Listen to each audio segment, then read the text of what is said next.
ये कहानी शुरू होती है 326 BC में, जब अलेक्जेंडर द ग्रेट अपनी इंडियन कैंपेन के दौरान पाकिस्तान के शहर जहलम और मियां वाली के बेहतरीन पहाड़ी रास्तों से अपनी फौज के साथ गुजर रहा था। उनका मिशन था कि नए इलाकों को फतह करना, लेकिन पहाड़ी रास्तों की वजह से यह सफ़र काफ़ी चैलेंजेस से भरा हुआ था। फौजी थक चुके थे और घोड़ों में भी जान नहीं रही थी। फिर एक दिन ऐसे ही चलती हुई फौज के घोड़ों ने अचानक पत्थरों को चाटना शुरू कर दिया। पहले तो किसी ने ध्यान नहीं दिया, लेकिन कुछ दिनों बाद वही थके हारे और बीमार घोड़े बिल्कुल तंदुरुस्त हो गए। तब अलेक्जेंडर के फौजियों ने सोचा कि ज़रूर इस जगह में कुछ तो खास है। तो मालूम हुआ कि ये सिर्फ आम पत्थर नहीं बल्कि कीमती नमक का खजाना है। तो दोस्तों, ऐसे सिर्फ घोड़ों की वजह से डिस्कवरी होती है दुनिया के सेकंड लार्जेस्ट सॉल्ट माउंटेन की, जो कि इस वक्त खेवड़ा में मौजूद है। एक एस्टीमेट के मुताबिक हर साल खेवड़ा साल्ट माइन से 3.5 लाख टन से ज़्यादा साल्ट निकाला जाता है। लेकिन क्या आप लोग जानते हैं कि ये साल्ट सिर्फ खाने के लिए ही नहीं, बल्कि ब्यूटी प्रोडक्ट्स, हेल्थ सप्लीमेंट्स और फार्मास्यूटिकल इंडस्ट्रीज़ में भी इसका यूज़ किया जाता है। इसके रिजर्व्स दुनिया के किसी भी साल्ट माइन से ज़्यादा हैं, लेकिन फिर भी क्यों पाकिस्तान इससे पूरा फ़ायदा नहीं उठा रहा, और क्यों हमारी साल्ट इंडस्ट्री को दुनिया के दूसरे मुल्कों के हाथों में, स्पेशली इंडिया के हाथों में हमने इसे सौंप दिया है, जहां ये हमसे सस्ते में नमक खरीद कर पूरी दुनिया को महंगे में बेचते हैं। तो चलिए दोस्तों, आज की इस वीडियो में हम जानते हैं कि कैसे इंडिया पाकिस्तान ही के नमक से बिलियंस ऑफ डॉलर्स कमा रहा है, और वहीं पाकिस्तान सिर्फ हाथ पे हाथ धरे देख रहा है। The Kewada salt mine, here in the Punjab region of Pakistan, is the second largest salt mine in the world.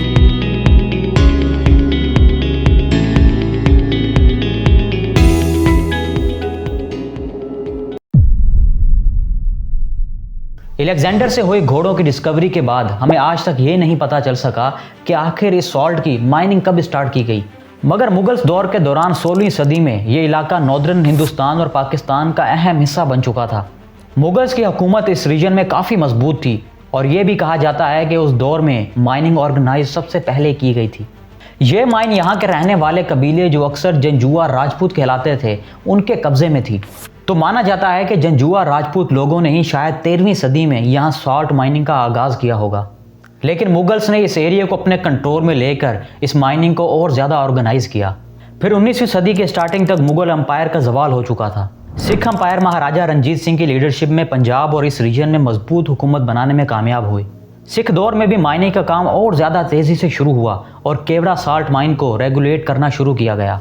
कई रिकॉर्ड्स में तो ये भी मिलता है कि जो आज खेवड़ा का नाम है वो असल में सिखों ने ही रखा था, जिसका मतलब होता है सॉल्टी एरिया। सिखों ने खेवड़ा की नमक की प्रोडक्शन को बेहतरीन तरीके से यूटिलाइज किया, लेकिन उनका कंट्रोल भी कोई ज़्यादा देर तक ना चल सका। फिर इसके बाद 1849 में British east India company Punjab और सॉल्ट रेंज को अपने कब्जे में ले लेती है। ब्रिटिश रूल के दौरान इसे मायो सॉल्ट माइन भी कहा जाने लगा। यह नाम 1870 में ब्रिटिश राज के governor general of India Lord Mayo के नाम पर रखा गया था। ब्रिटिशर्स के आने के बाद उन्होंने salt range, specially Khewra salt mine को अच्छे से यूटिलाइज करने का फैसला किया और इंडस्ट्रियल लेवल्स पर यहाँ पर काम शुरू किया गया। लॉर्ड मायो के दौर में यहाँ माइनिंग के तरीके को मॉडर्नाइज करने के लिए नए टूल्स और टेक्निक्स इंट्रोड्यूस किए गए। फिर इसी दौरान ब्रिटिश ने रेलवे ट्रैक्स और इंफ्रास्ट्रक्चर भी डेवलप किए ताकि नमक को आसानी से बाहर निकाला जा सके। ब्रिटिशर्स ने माइनिंग का सिलसिला जारी रखा और इसे और ज़्यादा एडवांस बनाते गए। 1872 में डॉक्टर एच वर्थ, जो एक ब्रिटिश माइनिंग इंजीनियर थे, उन्होंने फैसला किया कि वो एक ज़मीन की साख्त पर सुरंग बनाएंगे। वार्थ ने यह तजवीज़ दी थी कि नमक का सिर्फ 50% ही निकाला जाए, बाकी 50% पिलर्स के तौर पर छोड़ दिया जाए। इस माइनिंग मेथड को रूम एंड पिलर कहा जाता है, जो माइंस को गिरने से बचाता है, और यही तरीका आज तक इस्तेमाल हो रहा है। अब ऐसा भी नहीं है कि इन अंग्रेज़ों ने अपने दौर में इस माइनिंग में कोई बहुत अच्छे काम भी किए हों। उस दौर में आदमी, औरतें और बच्चे तक इस माइन में काम करते थे, बल्कि यूँ कहा जाए कि उन्हें मजबूर किया जाता था कि वो इतनी सख्त जगह पर आकर माइनिंग करें। मजदूरों को माइन के अंदर बंद कर दिया जाता था और तब तक बाहर आने की इजाज़त नहीं मिलती थी जब तक वो अपना काम या कोटा पूरा ना कर लेते। मजदूर अपने हक के लिए कोई आवाज़ उठाते या स्ट्राइक करते तो वहीं उनकी आवाज़ को दबा दिया जाता। इसका अफसोसनाक वाक़या 1876 का है, जब 12 मजदूरों को गोलियां मारकर मार दिया गया, और आज भी उन 12 मजदूरों की कब्रें माइन के मिडिल गेट्स के करीब देखी जा सकती हैं। खैर, आज की बात करें तो खेवड़ा सॉल्ट माइन सिर्फ पाकिस्तान ही का नहीं बल्कि पूरी दुनिया के लिए एक वंडर है। ये दुनिया का सेकंड लार्जेस्ट साल्ट माइन है और इसमें लगभग 82 मिलियन टन से लेकर 600 मिलियन टन तक रॉक साल्ट का प्रोमिनेंट रिजर्व्स मौजूद हैं। साइंटिस्ट का अंदाज़ा है कि अगर इस माइन से नमक निकालना बंद भी कर दिया जाए तो कई हज़ारों सालों तक ये रिजर्व्स महफूज रहेंगे। इस माइन का फैलाव भी किसी छोटी दुनिया से कम नहीं है। खेवरा सॉल्ट माइन के अंदर 40 किलोमीटर से भी ज़्यादा लंबी टनल्स मौजूद हैं, जिसमें अब तक सिर्फ 19 स्टोरीज ही एक्सप्लोर की गई हैं और इन्हीं में माइनिंग होती है। सबसे हैरान करने वाली बात तो ये है कि ये माइन ज़मीन के नीचे 748 फीट तक भी चली जाती है। जब आप कभी इस माइन में जाते हैं तो आपको ऐसा लगता है कि जैसे आप किसी और ही दुनिया में एंटर हो चुके हैं। और क्या आपको मालूम है कि खेवड़ा सॉल्ट माइन का नमक पूरी दुनिया में एक्सपोर्ट किया जाता है। ये हिमालयन पिंक सॉल्ट कहलाता है और इसकी डिमांड यूएसए, यूके, चाइना और कई यूरोपियन ममालिक में भी है। ये नमक सिर्फ खाने के लिए नहीं बल्कि स्किन प्रोडक्ट्स, डेकोरेटिव लैम्प्स और इवन हेल्थ थेरेपीज़ के लिए भी यूज़ होता है। एक और दिलचस्प बात यह है कि यहाँ पर काम करने वाले मजदूरों का ये कहना है कि ये माइन एक नेचुरल एयर प्यूरीफायर के तौर पर काम करती है। इसीलिए यहाँ इसके अंदर एक अस्थमा क्लिनिक भी इस्टेब्लिश किया गया है, जहाँ लोग अपनी सांस की प्रॉब्लम्स के लिए नेचुरल ट्रीटमेंट करने आते हैं। इवन के पाकिस्तान के कई डॉक्टर्स भी रिकमेंड करते हैं पेशेंट्स को कि वो यहाँ जाकर एटलीस्ट 14 दिन गुजार कर आएँ, स्पेशली अस्थमा के पेशेंट्स को।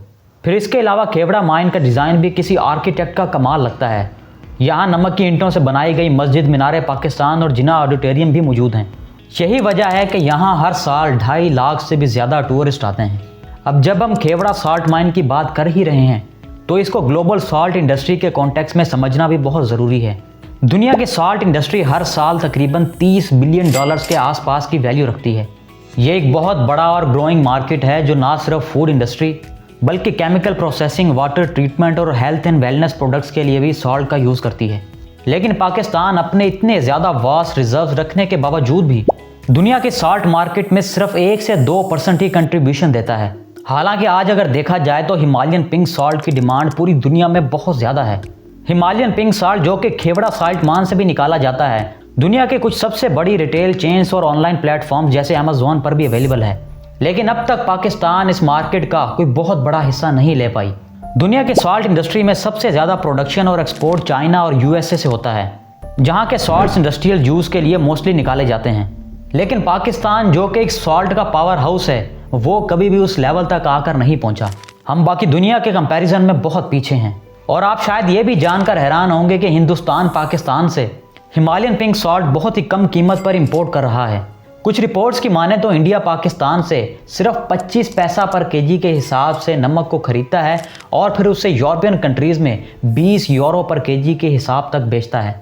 ये असल में इस बात के बराबर है कि पाकिस्तान अपने खुद के रिसोर्सेज से हिंदुस्तान को अरबों डॉलर्स का फ़ायदा दे रहा है, जो कि वो खुद कमा सकता है।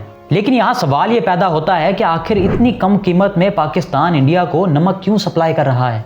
तो बेसिकली 1947 में एक मुआहदे के तहत पाकिस्तान हिंदुस्तान को सॉल्ट की सप्लाई, जंग हो या अमन, लगातार करनी है। इसी तरह हिंदुस्तान ने भी पाकिस्तानी पानी को ब्लॉक ना करने का वादा किया था। अभी अलग बात है कि इंडिया इस पानी पर डैम्स बनाकर इस एग्रीमेंट की मुखालफत कर रहा है। पुलवामा के अटैक के बाद इंडिया ने पाकिस्तान पर 200% तक इंपोर्ट ड्यूटी बढ़ा दी थी, जिसके बारे में मैंने ऑलरेडी ट्रेड पर एक वीडियो बनाई है। इस वीडियो के बाद आप जाकर वो भी ज़रूर देखिएगा। हिंदुस्तान पाकिस्तान के सॉल्ट को हिमालयन सॉल्ट के नाम से अपनी ब्रांडिंग के साथ दुनिया भर में महंगी कीमत पर बेचता है। सवाल यह है कि हिंदुस्तान हमारे सॉल्ट पर टैक्स क्यों नहीं बढ़ाता और अब भी उसे इंपोर्ट कर रहा है। इसके पीछे बहुत सी वजूहात हैं।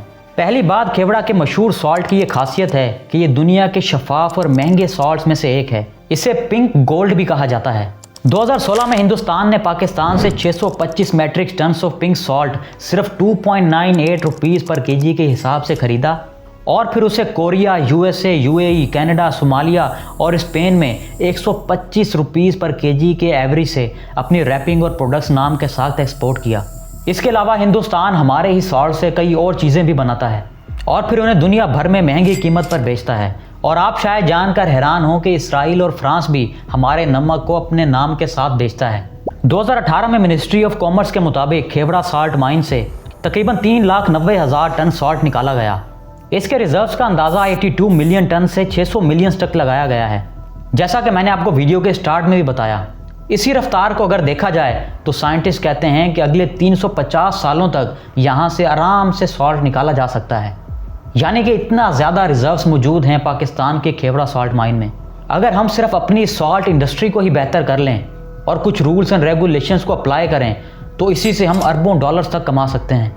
पाकिस्तान को चाहिए कि अपने इस कीमती रिसोर्स को इस तरह ज़ाया होने से रोके। हिंदुस्तान को हिमालयन सॉल्ट इस कदर सस्ती कीमत पर बेचना बंद कर दे। बल्कि पाकिस्तान को तो ये सॉल्ट खुद एक्सपोर्ट करना चाहिए। लेकिन पाकिस्तान तो सिर्फ पीनट्स के बराबर इंडिया को बेचकर पैसे ले रहा है। ऑयल और बाकी मिनरल्स को ज़मीन से निकालने के लिए तो कितना महंगा इंफ्रास्ट्रक्चर डेवलप किया जाता है, लेकिन नमक को निकालना तो बहुत आसान है। हमारे पास ऑलरेडी एक कीमती खजाना pink gold Himalayan pink salt के रूप में मौजूद है। खेवड़ा के अलावा वर्चा और काला बाग में भी पाकिस्तान के पास सॉल्ट माइंस बहुत हद तक मौजूद हैं। इस मुल्क में नमक के ज़खायर का अंदाज़ा लगभग 10 बिलियन टन तक लगाया गया है। लेकिन पाकिस्तान नमक बनाने वाली कंट्रीज़ की लिस्ट में 20वें नंबर पर आता है और सिर्फ 1.9 मिलियन टन नमक हर साल प्रोड्यूस करता है, जो दुनिया की टोटल नमक प्रोडक्शन का 1% से भी कम है। दुनिया के 110 से भी ज़्यादा मुल्क नमक प्रोड्यूस करते हैं, लेकिन सिर्फ 7 कंट्रीज़ पूरी ग्लोबल प्रोडक्शन का 65% फराहम कर रहे हैं। दुनिया का सबसे बड़ा नमक बनाने वाला मुल्क चाइना खुद भी नमक इंपोर्ट करता है और दूसरा बड़ा प्रोड्यूसर अमेरिका भी यही करता है। नमक ज़्यादातर केमिकल्स बनाने, फूड प्रोसेसिंग और सड़कों पर भी बर्फ़ के ग्लेशियर के लिए भी यूज़ होता है। पाकिस्तान के पास खालिस नमक है जिसमें 99% हैलाइड शामिल है। दुनिया में नमक की डिमांड का 30% चाइना से आता है, जो इंडिया हर साल 10 से 50 लाख टन नमक इंपोर्ट करता है। तो ये हमारे पास एक अच्छा ऑप्शन है कि हमारे पास नमक तो काफ़ी प्योरिटी में है और हम चाइना को एक्सपोर्ट करें। अगर पाकिस्तान अपनी इस खेवड़ा सॉल्ट माइन को यूज़ करते हुए पूरा फ़ायदा उठाए और रॉ रॉक सॉल्ट के बजाय फिनिश्ड और वैल्यू एडिड प्रोडक्ट्स एक्सपोर्ट करे, तो इसका मुल्क की इकनॉमी पर बहुत बड़ा असर हो सकता है। कनाडा हर साल तकरीबन 180 मिलियन डॉलर्स के लगभग नमक को एक्सपोर्ट करता है। कनाडा में दुनिया की सबसे बड़ी सॉल्ट माइन सिफ्टो मौजूद है, जो कि ओंटारियो में है। तो सोचिए पाकिस्तान जो दूसरे नंबर पर सबसे ज़्यादा सॉल्ट रिजर्व्स रखता है, वो इसे बेचकर कितने पैसे कमा सकता है।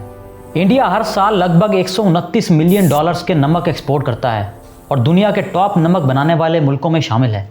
और ये वही नमक है जो इंडिया पाकिस्तान से रॉ रॉक सॉल्ट की फॉर्म में इंपोर्ट करता है। सिर्फ 2016 में ही इंडिया ने पाकिस्तान से 6,25,000 kg रॉक सॉल्ट इंपोर्ट किया था। तो अगर हम इसे रोक कर अपनी क्वालिटी को और ज़्यादा बेहतर बनाएं, टेक्नोलॉजी को एडवांस करें, तो हमारी इकोनॉमी को इससे बहुत ज़्यादा